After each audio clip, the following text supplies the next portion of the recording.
Welcome, everyone. So happy you guys are here. I'm sure we'll have a couple more people trickling in, but we have a lot of good content, so we're ready to get started. Um, so happy y'all could join us. My name is Shella Gupta. I'm a senior marketing manager here at Kickstarter. We know how busy you are, so we really appreciate you making the time to be here today.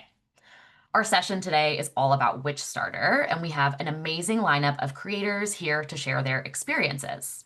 Joining us are bestselling author Willow Winters, Tom Negovan of Century Guild, Krystal Banner of Kaleidadope, and Cieslik of Asmadi Games.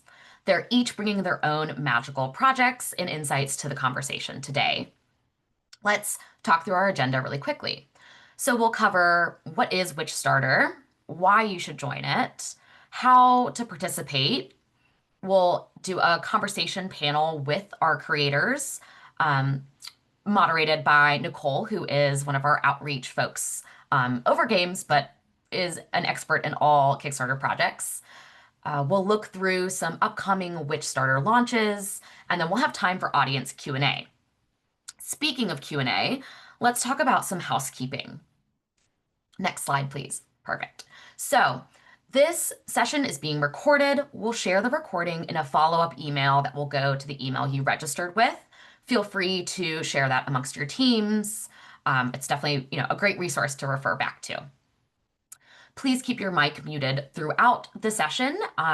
We will have a QA function here in Zoom so that you can ask the questions that you have. Feel free to keep popping in comments and feedback in the chat as well. We love to see that.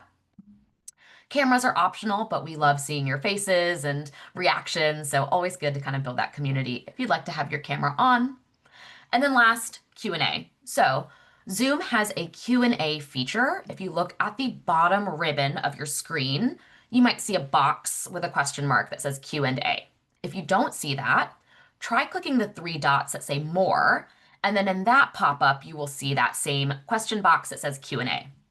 So my ask here is questions that you want answered live today, please drop them in that Q&A box.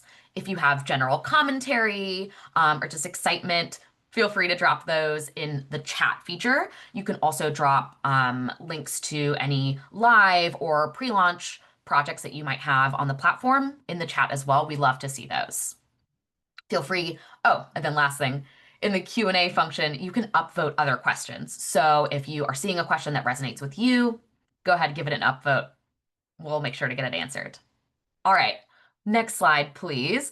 We would love to start with a icebreaker here. What's your favorite part about spooky season? Drop your answer in the chat. The weather, the movies, group costumes, music. Speaking of spooky music, I'm just gonna shamelessly plug our Witchstarter Spotify playlist. Pumpkins. Oh, pumpkin picking is so fun. The Halloween dog parade. Cosplaying. A Halloween baby. Love to hear it. Oh my gosh. Decor. Has anyone else already started decorating for Halloween? Because I have. I've taken out some of my stuff. Amazing. Yes. I'm glad we're not the Rocky Horror. Oh my gosh. Yes. Which is also on the playlist.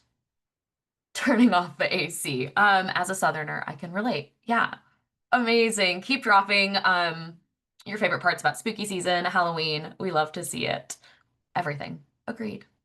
You're so right, TJ. Awesome. Okay, let's head over to our panel. I'm going to hand it over to Nicole Amato. Nicole, it's all yours. Thank you so much, Shella. You're the best. Hi, everyone. For those who don't know me, I'm the Games Outreach Lead at Kickstarter. I make board games and write RPGs. I've been in the games industry for 16 years, which is a terrifying number when I say it. I made my first board game in 2013, and I actually Kickstarted it in 2015. So I've been talking to people about Kickstarter for well over a decade, which is wild. Next slide, please, sir. All right, so we're going to talk about what is Witchstarter. Witchstarter first started in 2022 as our open call for magic and divination projects, and it's grown into our biggest open call yet. It runs for the month of October, and it's open to all categories. So if you have a tarot deck project with incredible art, or you're writing a spooky novel, like please come join us. We welcome everyone. Next slide, please. Here's Witchstarter by the numbers: 1.2 K projects launched, $44 million pledged, 492,000 backings. Plus, we have an 80% success rate compared to our usual success rate of 63%. So it's an awesome time to launch. And as you can tell, we all have a lot of fun with it. Next slide, please. The benefits of joining: you spark new ideas with a ready-made creative theme. It's one of the things I love about the open calls is it's sort of like a game jam. You can just make something specific for it. You can reach a wider audience of magic-loving backers. Join a creative coven. Connect with other creators launching during Witchstarter. Leverage seasonal timing. Align your launch with the moment when magical themes resonate the most. It is the most magical time of the year. And discoverability boost. Be part of a curated collection promoted by Kickstarter all month long. So we have curated newsletters and other fun things that we put together for our wonderful magic and divination creators. Next slide, please. Thank you. So how to participate in Witchstarter. Create your Witchstarter project on Kickstarter. We also have a short form to ensure your project is included. If you fill that out, we take a look at it and we make sure we tag it on the back end. And then you'll get an email notifying you that you're part of it. And then launch window, go live anytime in October, and boom, you're part of the fun. So here are some standout Witchstarter projects. This is one of my favorites. Sorry to embarrass you already, Krystal, but the Tarot and Astro enamel pins collection is one of my favorite things ever. It's a magical collection of hard enamel pins inspired by tarot cards, astrology, and more. You can also see that it's got a fun board game theme too. There are some Monopoly ones that I think are just incredible. Blending bold design and mysticism to bring celestial art to everyday style. They're some of my favorites. Next slide, please. Also, as you can, I'm a big enamel pin fan. So when I was making these slides, I was like, please, I one enamel pin and that's it, no more. This one's live right now. It's a board game called The Sheep, a ghastly game where sheep are the apex predator. It's a tabletop game by a repeat creator. It's very spooky with killer sheep.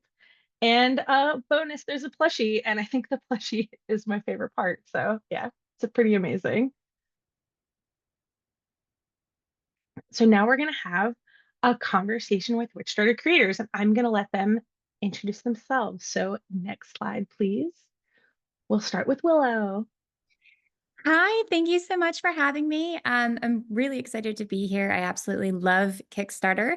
It completely changed my career and the way that I manage my business, becoming an essential part of it 5 years ago, and I've done 7 or 8. I'm absolutely obsessed. The books on my shelf, those colorful ones right here, only exist because of Kickstarter. I had no idea if readers would even want them. It floored me how much that they did. I love you too. Thank you so much. And I'm just excited to be here. This will be my first tarot deck on Kickstarter, as well as my first ever leather-bound editions coming this Witchstarter. So I'm so very excited and just happy to be here. So amazing. Thank you so much, Willow. Thomas, you want to introduce yourself? Hi, I'm Tom Negovan, and Chandra is here with me. She runs the back end of our campaigns.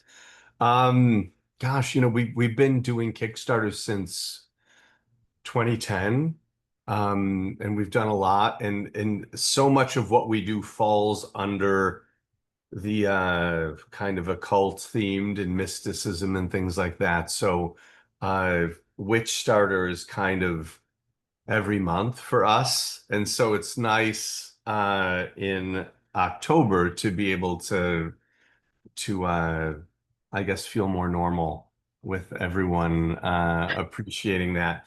But I had a similar experience as Willow. Kickstarter definitely changed the face of our business. We were operating as an art gallery for decades.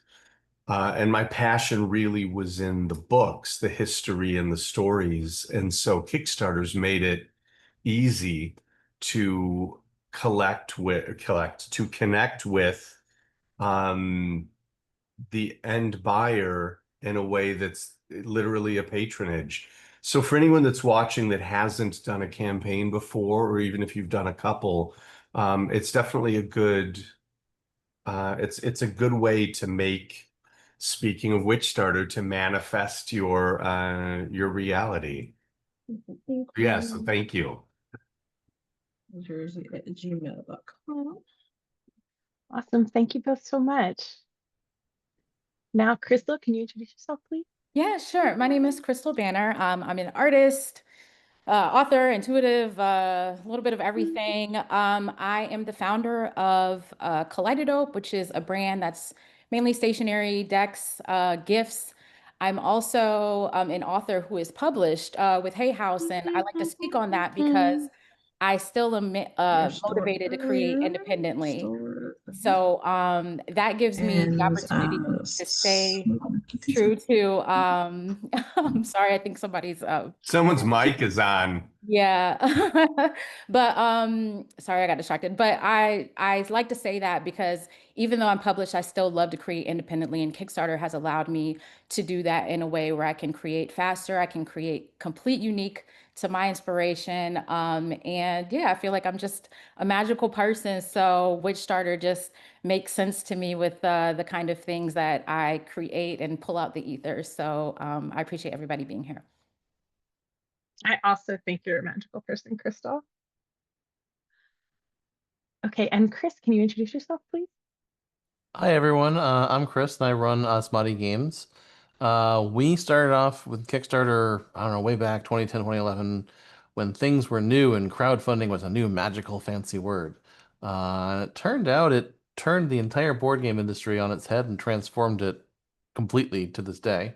So that's pretty cool. And it's enabled us, like other creators, to engage more directly with our audience and really be able to understand what people want better than the old days when it was just like, let's just make something and see if people buy it.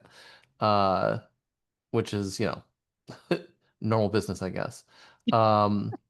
So this year we happen to have a witch-themed game coming out, and we're like, hey, Witchstarter sounds like fun.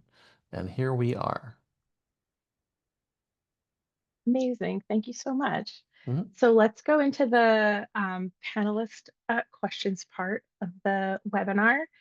Some of you have already answered this, so I'd love to get a little bit more in depth on this. What inspired you to participate in Witchstarter this year? And I think I'm going to start with Krystal. So I've done Witchstarter before, but what inspired me this year is I had this idea, and there's a lot going on in the world right now, and I feel like there's a necessity for some magic, for some truth, for some opportunity to just allow people to express themselves. And I love fall. I love when the season starts to change, and I felt like the timing was right and things just aligned. So that inspired me, and that's what I allowed to inspire me is like alignment, timing, and that passion and motivation. Amazing. Tom and Chandra, I know you said that every month is Witchstarter for you, but do you want to give us a little bit of info on this year? I have nothing for you. You're just catching up to what we do every month. We if you look at what we do, it's always kind of spooky like this. So this is just the month that we feel more accepted by society, I suppose. I love that so much. Thank you. Willow?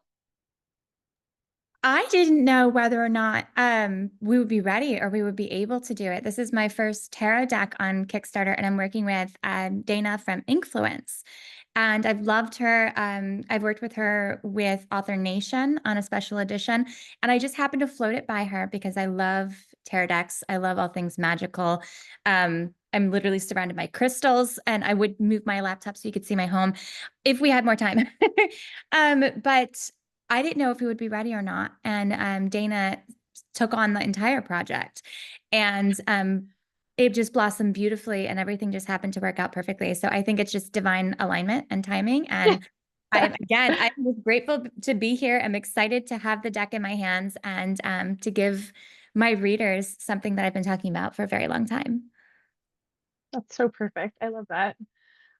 Chris, can you please tell everyone more about this amazing game, which I've played and I love it so much. So I want everyone to hear all about it. Yeah, so like I said, this was kind of a destiny situation where it randomly happened that the landing date happened perfectly right in the middle of Witchstarter. So we're working on a curling game which has magic because it is witches who curl. And curling is a sport that I play twice a week during the winter, which is a lot of fun. And our artist friends aren't like specifically witch themed, but they love making cool, fluffy, cute art. And we've got adorable familiars, great witches with all these different costume styles. Um, and we thought it'd be a great match for Witchstarter.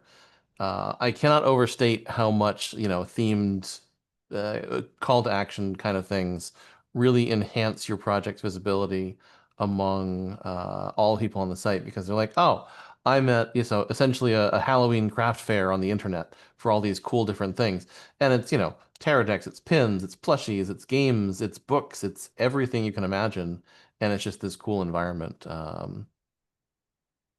for all the people. I love that. Thank you so much. I also did not know that you actually curl yourself. So that's an Oh, amazing yeah. new fact to learn about you. The ice just got frozen this week. Awesome. Can we have the next slide, please?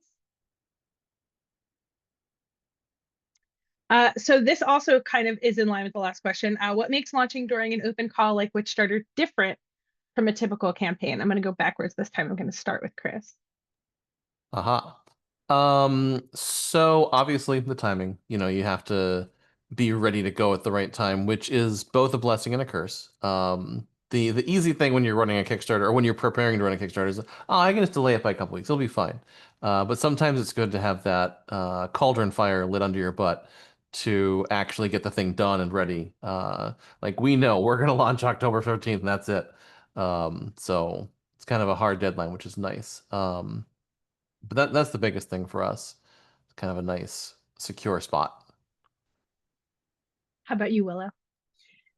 I've never launched during Witchstarter before, so correct me if I'm wrong, but my impression is more than likely the audience.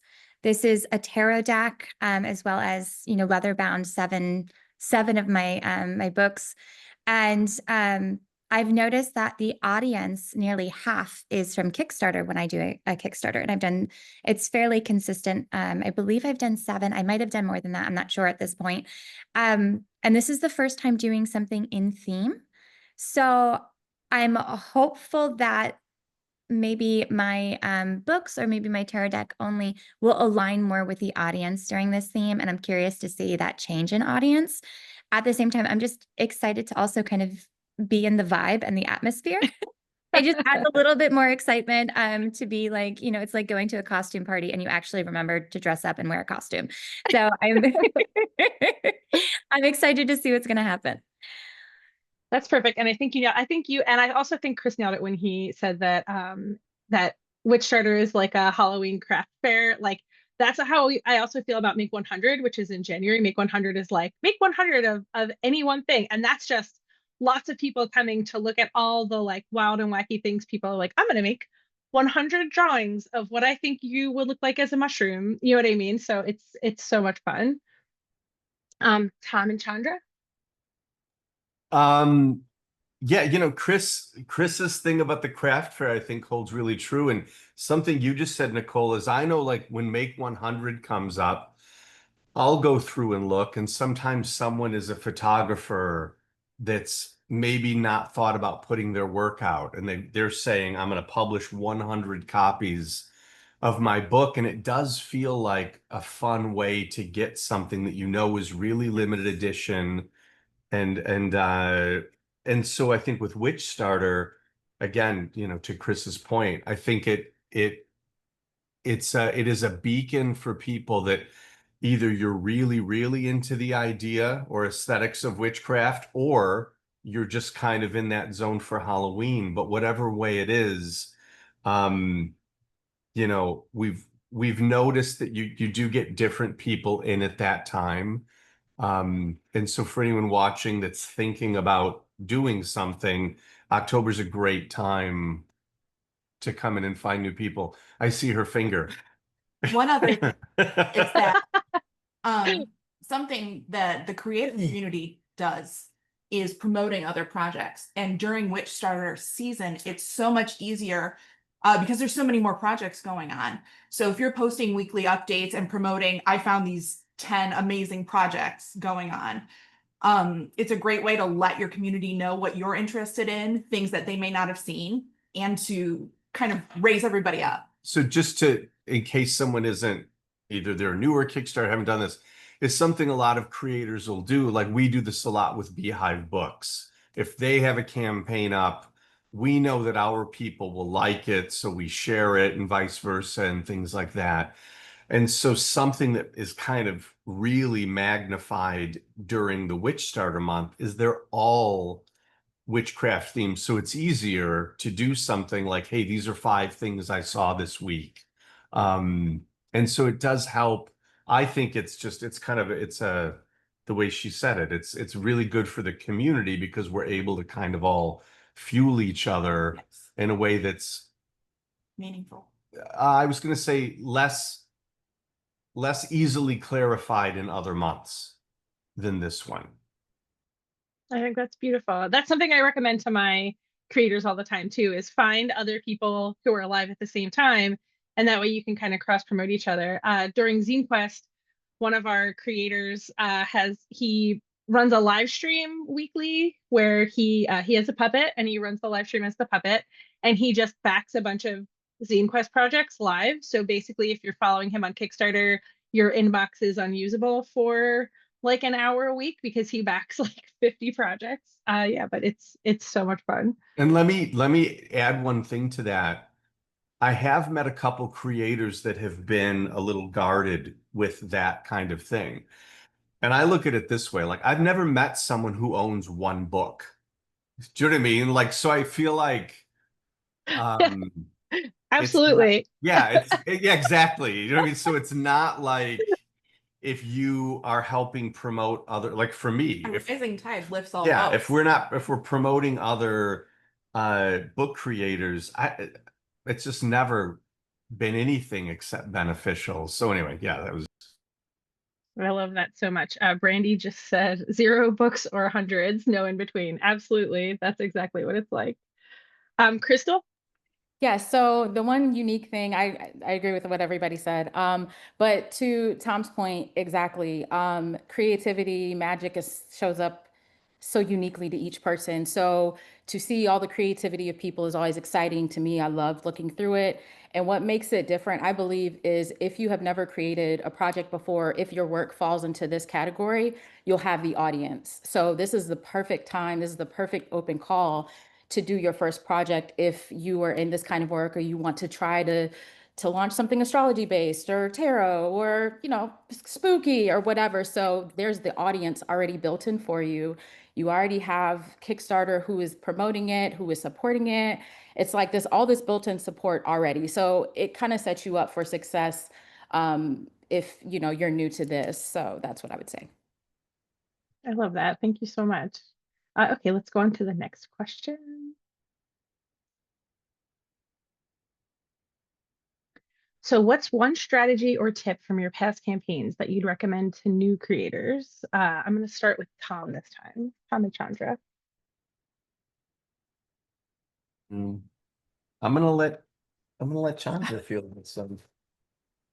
One function that Kickstarter has, I think you guys just started it this year, the pre-launch page is a game changer.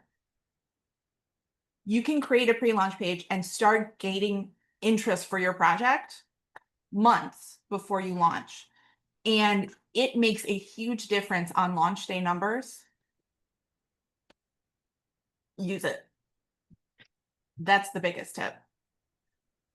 Could not agree more. Yeah, the updates too are great. The updates are awesome, and they're also working on so right now when you're in pre-launch, you can send an update to your pre-launch followers, and we're working on being able to have updates that you can send to your followers while your campaign is live as well. So that is on our roadmap. So that was Tom and Chandra. Chris, how about you?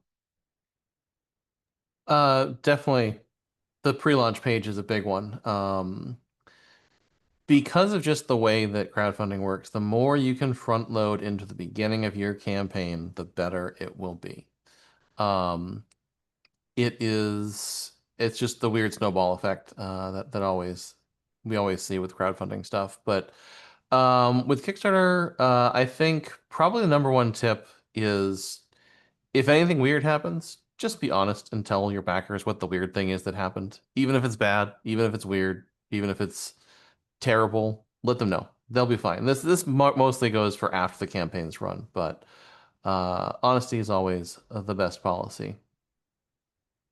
I could not agree more. And there are so many weird things that can happen now. And if you're upfront with them, and also if you just show like you're a human being and things happen, I think that they will be much more understanding. Krystal? To piggyback off that, clear communication always solves problems. It's proactive. I'm very big on that. I give updates. I even let people know when, where, what, everything. Mistakes on the manufacturing side. Everybody understands when you let them know what's going on. That's one. The other is, in addition to the pre-launch, because that's game changer, is just letting your community know what you're doing. Informing them. People get excited about like, oh, what's coming, or what's to see what you're working on, because a lot of people do want to support. So just letting people know what you're working on, how they can support you, and then of course that's where the pre-launch comes in. But building that community and connecting with the community. I love what you said about kind of keeping them up to date on everything that you're doing. I like with the campaign, I've often joked that I wish we had like a Domino's pizza style tracker where it could be like printing, shipping to my home, fulfilling. That's always been a wish of mine. Willow, go ahead. I love everything that's been said. And just to piggyback off of the pre-launch page, if you can have enough followers so that on day one, or even in the first 5 minutes, you hit your goal, everything feels so much easier. And I think that there's less hesitation from backers to support. I noticed that was the biggest mistake I think I made in my first Kickstarter. And I immediately learned. And as soon as we hit that goal on that last day, it skyrocketed. And I thought, I've had 30 days of stress. Why did you guys, why did this happen to me? But my biggest strategy that I highly recommend, and I tell all my author friends this, educate your audience. And this isn't just authors, it's everybody. And whether that is, you're in a physical store and you have flyers, or social media, a lot of people who aren't familiar with Kickstarter just need simple graphics that show them what it is. A lot of people on Kickstarter that are coming to you need simple graphics that show what your product is and why they should get it here. Also adding this is why I'm doing it this way. And your backers or your supporters, your readers, whoever it is, just having them understand that, it aids in community. And it also gives them, more of a reason to back. So that's my one strategy I would recommend: educating audiences everywhere in all ways as often as you can. And I do that every single day that my Kickstarter is live. I'm constantly posting about it. Thank you so much, Willow. That's great. I often feel like that's the grandparent clause, right? You have to have a section of your campaign that explains what Kickstarter is, explains how it works, explains when you're going to get it. Because I remember when I launched my Kickstarter, my grandma was like, cool, do I write you a check? And I was like, no, that's not how this works. Awesome. Can we please get the next slide? These answers are so good, everybody. You're crushing it. So when do you first start thinking about running a campaign for Witchstarter? This is a great question. I'm going to actually start with Willow. I keep trying to mix up who I ask first. So Willow, you want to go first? We just finished the Author Nation Vegas Special Edition a few months ago. And when that finished, I was talking with Dana. So my answer is a few months ago, which sounds insane.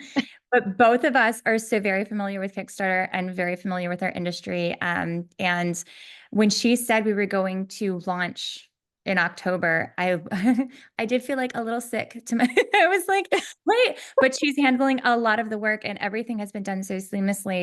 You know, I have a very large team behind me constantly, and I wouldn't have been able to do it without Dana from Influence. So yeah, only a few months ago, but it has been every other day. Do you like this art? This art? What changes to this? How about this? I added in a little curveball a few weeks ago. And then today I said, wait, let's not do it here. Let's wait for this. So a little bit of chaos energy behind us, but it's mostly calm waters. So That's incredible. I love it. Krystal? I am very intuitively guided, and sometimes I have a very specific plan. That's my business mind. And sometimes the ideas do not leave me alone and they stalk me and they're like, this is happening. And so I first got this idea in April, and that's when I was like, I guess I'm going to do this. And I kind of put it aside due to tariff madness and uncertainty. And it just kept coming back. And so I let the ideas take me where they need to go, and this timing made sense and it worked out. So I let the ideas inspire me, because I think people resonate with what you're passionate about and they can see it and they can feel it.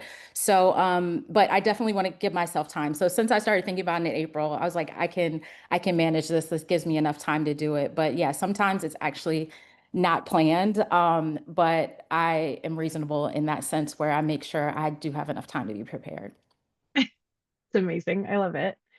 Chris? So as noted, we weren't sure it was going to be Witchstarter, so Right. kind of randomly, but I would say, like, if I was planning to do something specifically for it, for a board game, you really need to be thinking like 9 months out in advance. But for a different project, for art project, you know, it could be sometime during the summer that you get inspired and you're like, aha, I can put this out in October for Witchstarter. And maybe next year we'll have something actually planned for it, assuming this all goes well. I love that. I often think about the open calls similarly to like game jams, right? Like, oh, Zine Quest is coming up. Oh man, I have this idea that could be perfect for Zine Quest kind of thing.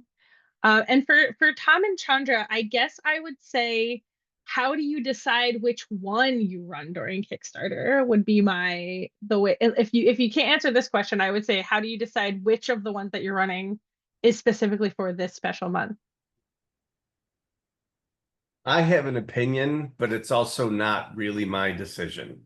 So Chandra can give the second answer. I'll say that I think the thing that we try to do is look at something that we think would have more crossover appeal.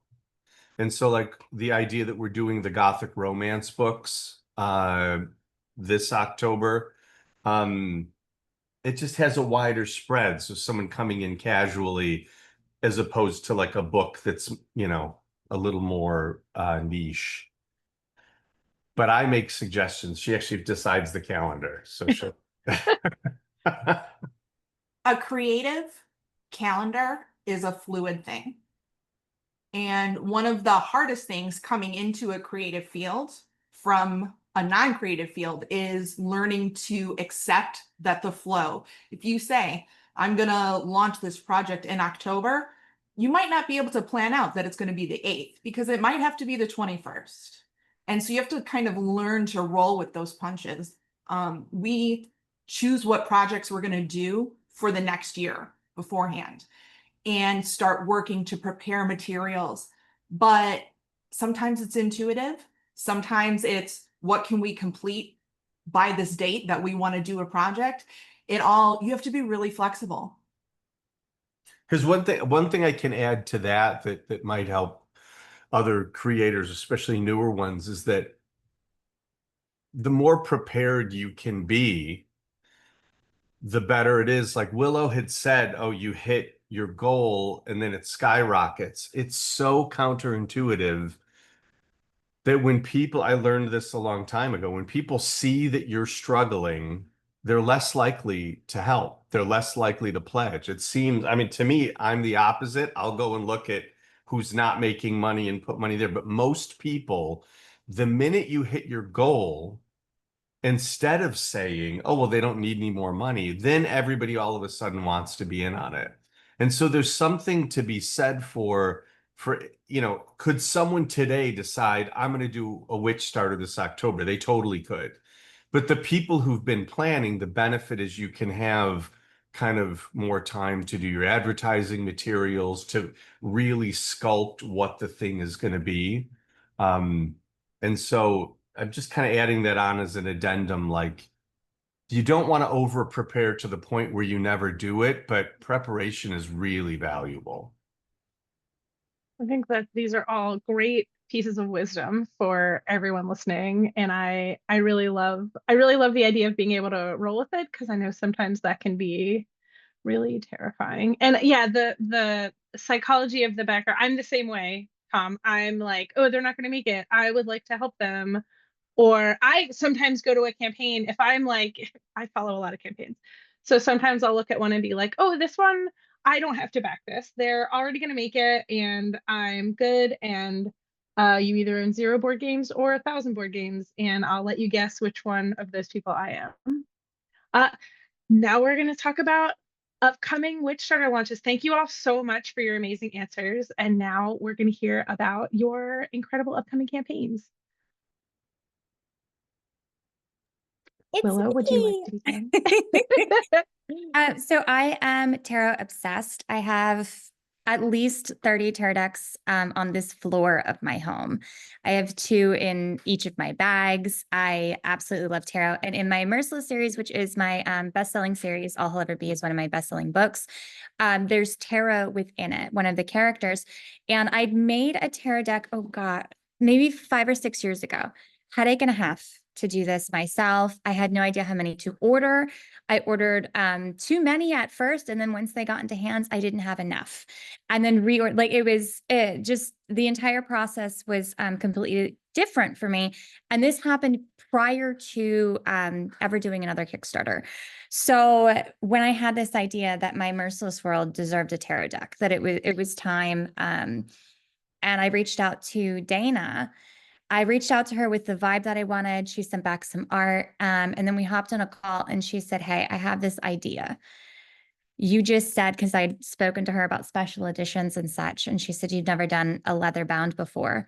What about a vegan soft leather with foil, with color, in line with this art? And what about art prints? And then I had mentioned adding another thing. And then I just gone to Barnes and Noble and I went this Olympus, Lore Olympus has this art deck that I just bought because I was obsessed with that. I'm just adding so much to it. And I love it because I have a whole nother team that is actually doing the work.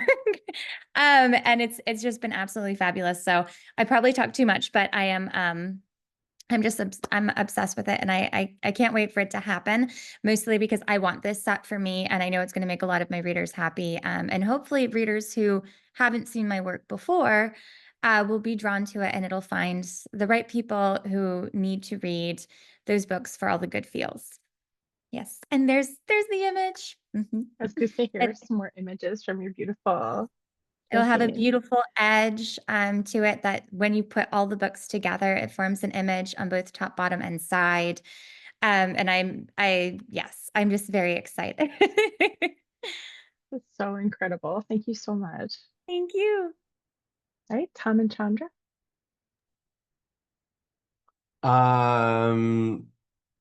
We don't have nearly as dramatic images as Willow. Willow, those are beautiful.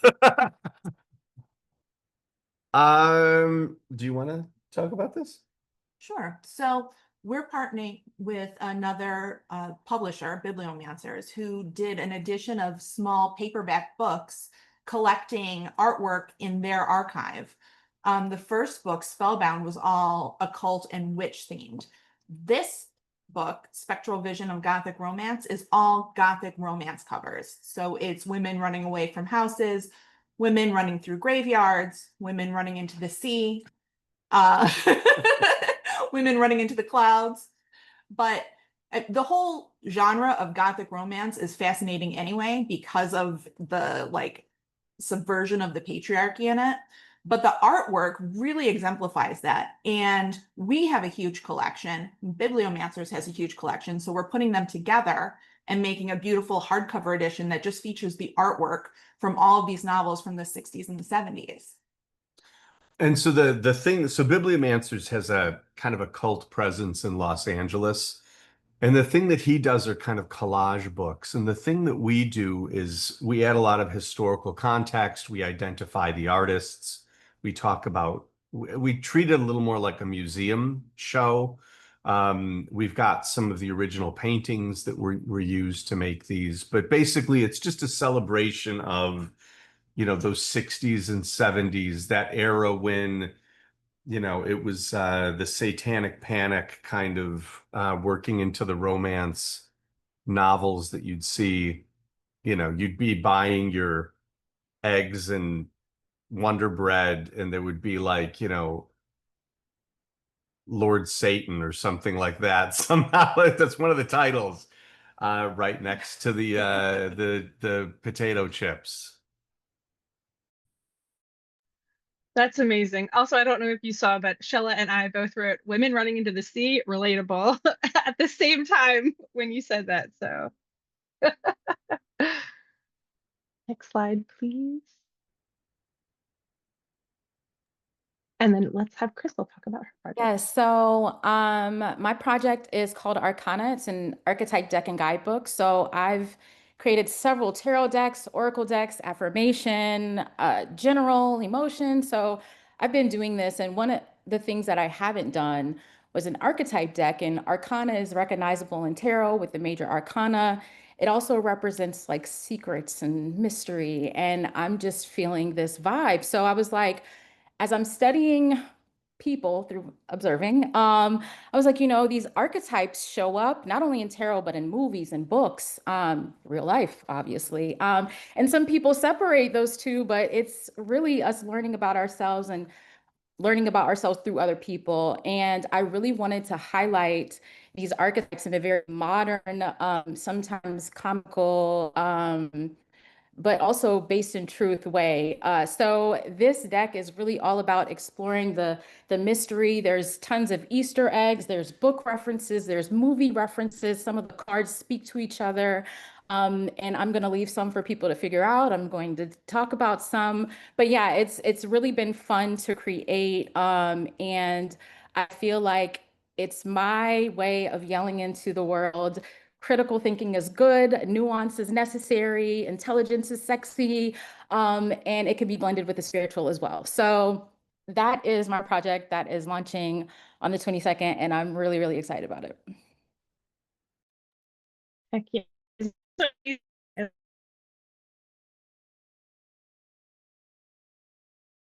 We magical curling dice game. And the Olympic sport of curling is when you are sliding 44-pound rocks of granite down a 100-plus-foot sheet of ice, trying to get them precisely on the button. This is a little bit easier because you don't have to carry around 40 pounds worth of, rock. Instead, we are using the magical 12-sided dice, the most maligned of all the polyhedral dice. Uh, and you'll be sliding them down a 3-foot sheet of cardboard. And you do get to actually physically slide them down, and you get to bump other people's dice. You get to go for precision shots. You get to cheer. You get to scream. You get to yell. And it is magic. So the curlers in this game are witches, and in the sport of curling, you are sweeping your stones with brooms. So we thought, oh, witches with brooms, which was the original title of the game. We settled on Mystic Curling Club as like a cool curling club name. It is a ton of fun. You play it in, 10, 15, 20 minutes. You want to play multiple rounds. And we've been demoing it this past year at conventions. We had hundreds of people come to Gen Con and try it out, and they loved it. The art is all hand drawn by our art team, Kari and Amanda. Um, Many of our other games have some of their stuff. The Good Pupper series has Kari's beautiful watercolor. One of the things we believe in art-wise for games is that humans are good at drawing art. I'm not super interested in having AI art on my games. And we're happy and proud to have, our good team of artists draw it. I think there's a second slide with some pictures of the game. So you can see the board there.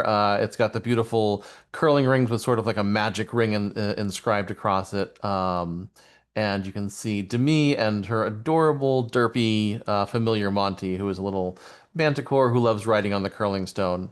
So each of the witches has their own spells that give you a little bonus, like you can move your stone after you throw the die or whatever. Um, it's 2 to 4 players. Any ages can play. It'll say 14 plus on the box because of various laws. But it would be kid friendly if you want to bring your kids to play it. And that's that. We'll be launching middle of October, the 14th, and all in time to have it out for the Olympics next year because that's when everyone will care about curling again. That is so incredible. Thank you all so much for sharing your amazing projects. They have been so wonderful. And now I think we're gonna put it over to Shella for the audience Q&A. Thank you, Shella. Yeah, thank you all. That is just, it's so cool to see everyone's projects, but also to see um, everybody else's excitement in the chat. And thank you everyone who is watching for sharing your links as well. Like Becca and I are actively tagging your projects for Witchstarter. And I hope that, you all can back each other and support each other like we've talked about today. That's going to be huge. It's just lifting each other up in the community. So I have a number of questions. Thank you all for putting things in the Q&A. We've got a number of pre-submitted questions, so we'll just kind of go through them, and I'll call on our panelists a little bit. Nicole, this one is for you. How witchy, this is Melissa's question, how witchy does a project need to be? Can it be a story that happens to have magic and witches, or does it need to be something more than that? Honestly, I would say that I am very loose about the definition of witchy. Like if you feel like your campaign is like spooky, if it has any divination and magic, like, you can also like email us and ask us or just use the form and submit it. Like if you say in there like, hey, I'm not sure if this is witchy enough, chances are we think it's witchy enough. Chances are, like, I mean, I talk to Shella and Becca all the time. I'm like, do we think this is witchy enough? Like, because I have creators ask me all the time, is this witchy enough? Or I email creators who are Wizard of Barge is live right now with like a goblin campaign that has a bunch of witchy stuff in it. And I emailed them and I said, hey, do you guys want to be tagged for Witchstarter? So chances are I probably think it's witchy enough. So don't be shy, is what I would say. Yeah, I'd say submit it and ask, and we're likely going to say, if you think it's witchy, we'll think it's witchy as well. Yeah. Okay, Nicole, a couple more for you. These are Kickstarter oriented. So, which are the best days to launch during Witchstarter? And sort of as a caveat to, if the project started before October, but it runs through October, what's the guidance there? So long as you are live anytime in October, we consider it valid for Witcher. So if you launch right now and you're going to be live through mid-October, that's fine. If you launch in mid to late October, as some of the panelists are, as long as you're live sometime in October, you are good to go. As for launch date, my knowledge of launching is very specific to games, and as Chris can attest, it has become mythology that people in games launch on a Tuesday, sometime between 10 a.m. and 2 p.m. Eastern Standard Time. So it's Chris, you can If comment you on do that if you anything know. else, people from the industry will come into your house and kidnap you and take your game away. It's It's just true. terrible. It's happened to several of my friends. They'll take your game designer card and they'll just rip it up right in front of you. Yep. It's very embarrassing. But yeah, I think that as long as you know, for games always on a Tuesday. For Witchstarter, I would still recommend launching sometime Monday, Tuesday, or Wednesday. Launching in like the middle of the day is good. And I would also remember, I would keep in mind that everybody who follows your campaign page gets an email when you launch. Everybody who doesn't convert or follows it after that, they'll get reminders in the final 48 hours and the final 8 hours. So you just want to make sure that you're ending your campaign at a time when people are going to see that email. So if you're ending your campaign at 8 a.m., they're going to get that 8-hour reminder at midnight. So you want to make sure that you just want to make sure you're capturing as many people as possible. So that's all I have to say. Thank you, Shella. Perfect. Thank you. Thank you both for that answer. Um, a couple questions here about audience and engaging your backers. So I'd love to hear from our creators on the panel. Any advice for first-time creators on how to effectively reach and engage the right audience? And then also, how do you keep that momentum after the initial launch? I can speak on this. I like to use like graphics to like people are visual. So I like to use graphics that are fun, that catch people's attention, that people can understand easily. You have a lot of text. I mean, people are going to read it, but I like to pull people in with graphics. And I also use my updates, not just to update people on the status of the project, but to share about the creation process. So I might give some insider information, just little like alignments that have happened, or, oh, I saw this and it inspired this and it goes with this. And that keeps people interacted. It keeps people not dreading seeing an update because, people you can get a lot of emails or, people are like, I'm deleting this. But I try to make it so when I give an update, it's going to be something people look forward to because that keeps them engaged in the projects and keeps them wanting to see how it's progressing. And sometimes I still have some design elements open. So I allow people to see how I'm thinking through that and the inspiration, and people tend to really enjoy that. So. Any other creators have some input on that? I would Keeping it. also like to say I totally agree, especially about the graphics, and I'll put them not only on Kickstarter but also on social media. I have a heavy social media presence, and if you post once, I assume that if you're on here, right, you're going to be posting about it more than likely on social media or in your newsletter. Posting once just simply isn't enough. You need to put your product in front of consumers. It used to be 7 times before they would buy, and now it's something like 17. And what I do with my Kickstarter, and what I really try to get my author friends to do as well, and other creator friends, is post every single day and to have the call to action and have that countdown. You could post it every single day. Here's a countdown, right? That's something that everybody, like, there's no, well, I don't have anything to post. A countdown is always acceptable. But art, and also showing if you can do a video with the item or something about it, people love it. And I have met so many new readers just from showing a pretty book, even if, the audio is just a trending audio on TikTok, and then I mass post it everywhere else. It's just the more that you can show people, the more people who need this in their life or want this in their life are going to see it and they're going to get it.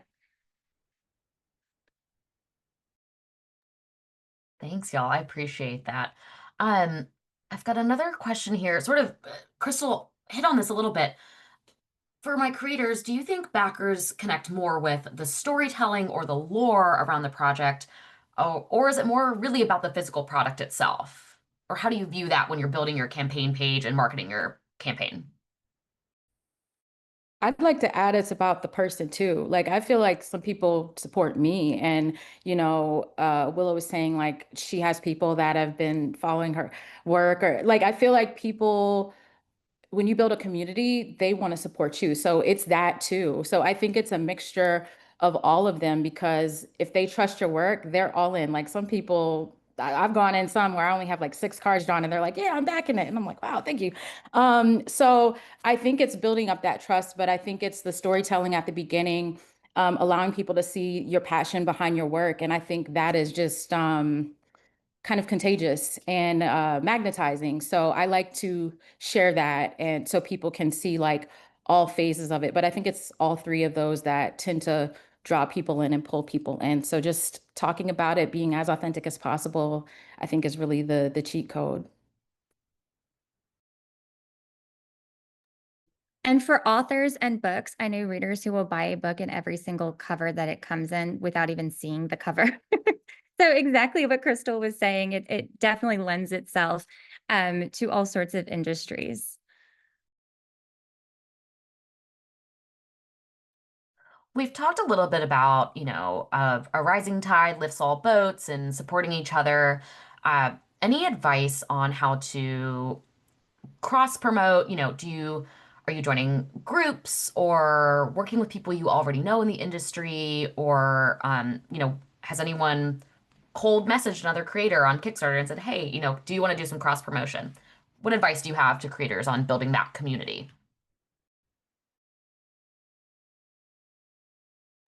I know that I've personally done newsletter swaps. I have a massive newsletter, and that's what we do in the industry for books. So it's like, hey, I have a Kickstarter, you have a Kickstarter, let's do a swap. And sometimes also giveaways. But if you're going to do a giveaway, because it does create FOMO, and I do it all the time with my books just on strategy for releases, don't give away the full thing. Like a giveaway for my particular Kickstarter that I'm getting ready to do, an art piece. A giveaway for a signed art piece would be a significant enough giveaway. And then you're also, for those people who want to win that, they're still going to have something that they can purchase from the Kickstarter. So I do try to be strategic in that, what exactly are you giving away? But that's going to get a lot of eyeballs. It's going to get a lot of people talking, a lot of people sharing to try to win whatever aspect it is that you have that you can offer to them. Yeah, I actually have something to add on here too, which is there's been a trend in the board gaming space to have giveaways for like a pledge or like the all-in pledge or something. One of the problems is if you do that, all of the people who sign up for your giveaway are like, oh, I'm not going to back the project until I figure out if I won or lost. And we're like, oh, that's actually negatively impacting our game in a weird way that we hadn't predicted. So if you're doing a giveaway, don't have it be the main thing. Have it be something else cool, like Willow was saying. It could even be adjacent to the project. It could be like, here's this first sketch that the artist did for this tarot card. I actually printed out 3 to frame in my office. I have an extra one, and that's something that's related to it. It informs, it educates, it's getting the eyeballs on the Kickstarter, but it's not something that is going to take away from them wanting to make that pledge. Makes sense. Thank you both. Okay, one last question before we wrap up. Creators, have you ever felt imposter syndrome during this process, and how did you manage it? What advice would you give to someone who's just starting out with a big idea? I cried so hard on my first one. So I saw this was years ago, it was maybe 5 years ago. And an author did a launch. It went fantastic. I got my pre-order page. They had pre-launch, and I instead of getting the followers, instead of educating my audience who had never, the majority of them had never even heard of Kickstarter, I just threw it out there and I was like, I'm so excited. At like 2 a.m. I hit live because I couldn't sleep, right? Because it's all about me and my feels rather than strategy. And me and my team, we worked very hard and very diligently for the 30 days. We hit the goal on the last day. Then things boomed and everything. But I felt like maybe this was a mistake. Maybe I wasn't ready. But the fact of the matter is, there is a learning curve to everything. Everything. And I have launched so many books. I've written over 60 books in nearly 10 years, 12 of them more than 12 now co-written. But I was so used to doing, this is how it's done. This is my audience. My audience will love this. And they did love it. I had 35,000 on that first one, but over 6 figures on the next 4 for the same series, the same. I knew that, I love it, so they'll love it, but I was not prepared. And sometimes you can't be prepared until you do it. You don't know every hiccup that you're going to reach until you get there sometimes. So absolutely, I thought it might have been a mistake. I was, a lot of people have a fear of failing, but a lot more people have a fear of other people seeing them fail, especially in this industry. And I try to get as many authors, different streams of revenue. And I was so hopeful. So for 29 days, I had a very difficult time, but that's when I learned I need to educate. I need to have graphics. I need to do videos. I need to show people, I tell them why Kickstarter. So it was worth it. I think failure is a part of success. And in that moment, I did feel like a failure. And I just remind myself, Stephen King has failed more times than I have tried. So I need to get my ass up, and I'm so sorry. I need to get my butt up and keep going because it is worth it. I wanted those books in my hands. My readers wanted them. So even if you feel that imposter syndrome, it's very common and it's not bad. It's just a part of being. just a part of being. You're so right. I know we're One at thing time, but I I want to give just space for any other creators I who want to have to speak on add that one imposter thing to syndrome. that. Yeah, please, The please. thing that helps me is when I look at all of the really everybody has their different tastes. So this is the very non-spiritual way to put this, but all of the people with absolutely no talent that have enormous egos that think that everyone should be paying attention to them, that it seems common that the people that do have something to say that are thoughtful are the ones that get imposter syndrome and are the ones that think, but is this good enough? Is this not? And so, I just say that in a funny way of like you go see a band and maybe they're not great, but the people are singing with all their heart and you're like, you know what, but they did it. And so I look at it that way that like what I do might not be for everyone, but it's for me. And if one person really likes it, well, then that was cool. And that's why Kickstarter works because you'll find those people. And I think if you're humble, like if it's your first campaign, do something small, do those things and just get it out. But anybody, because I do hear that a lot when I'm advising people, and they're like, oh, but I kind of have imposter syndrome. And I feel like the fact that you have that, it's like when they ask people if you're crazy, if if you think you're crazy, you're probably not. If you're having imposter syndrome, it's probably because you're a thoughtful person and you should give voice to that. So I just think it's super common, but you got to get over it. And I have one more last thing to add. I shared in the chat, my first campaign didn't fund, it wasn't even close. And I was just like, what? I guess this isn't, but I knew I was meant to do this. And so I kept going. And that next campaign that I did, it funded, and I just kept that momentum and I kept that kind of faith in like my desire and my creativity. And that campaign that didn't fund was a tarot deck, and that tarot deck ended up getting picked up and sold in Bloomingdale's. So it was like a full circle kind of moment where I made that happen because I believed in it, and then my other campaigns funded. So don't let any fear of not funding or fear of putting yourself out there stop you from really doing what your heart desires, or what your talent is calling you to do. Thank you, Krystal. Thank you, everyone. I am feeling all the warm and fuzzy and witchy feelings right now. Truly, like, what a great crew of creators we have here, and just thank you all. So, okay, I would love to keep chatting with you all, but we all have other things to get to, so we'll conclude our webinar right now. Thank you so much to everyone who joined, participated in the chat, and especially to our creators and Nicole for providing a great conversation today. We hope this session has given you inspiration, practical tips, whether you're launching your own or just excited to back some magical projects. We're really happy to have you here. Keep an eye on your inbox. We'll send you a link to the recording as well as some creator resources to get started. You'll also receive our monthly creator newsletter full of updates on what's happening with the Kickstarter as a platform and a product, and more creator tips to help you just like get going, and more webinars like this one. So thank you again. We can't wait to see the magical projects that you bring to life this October. Have a great day.